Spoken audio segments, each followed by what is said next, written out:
জীবনের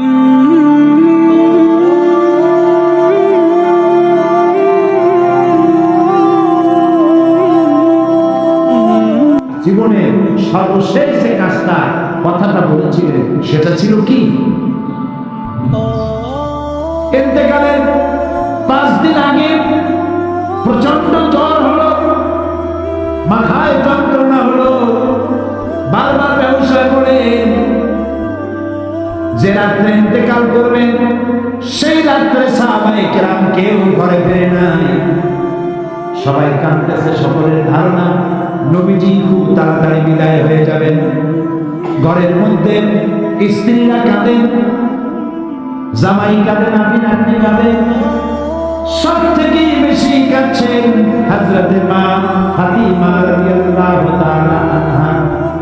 রাসূলুল্লাহর হুঁশ এলো, হযরত ফাতেমার কান্না দেখে কাছে ইশারা করে ডাকলেন, কানে কানে কি যেন বললেন। হযরত ফাতেমার কান্না বন্ধ হয়ে গেল।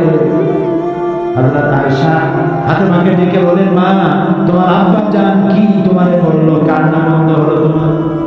হযরত ফাতেমা বলেন, মা আমার আব্বা জান আমাকে কানে কানে বললেন, মা কাঁদিস না, তোর কান্না আমার বরদাস্ত হয় না।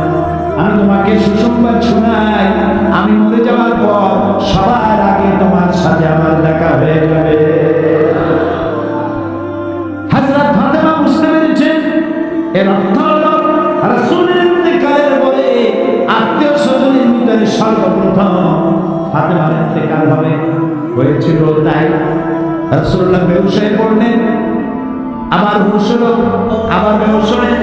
হজরের পরে হযরতে জিবরাইল এসে বলছেন, আসসালামু আলাইকা ইয়া রাসূলুল্লাহ, হে আল্লাহর রাসূল, আল্লাহ আপনাকে সালাম বলেছেন আর তিনি জানতে চেয়েছেন আপনি কেমন আছেন।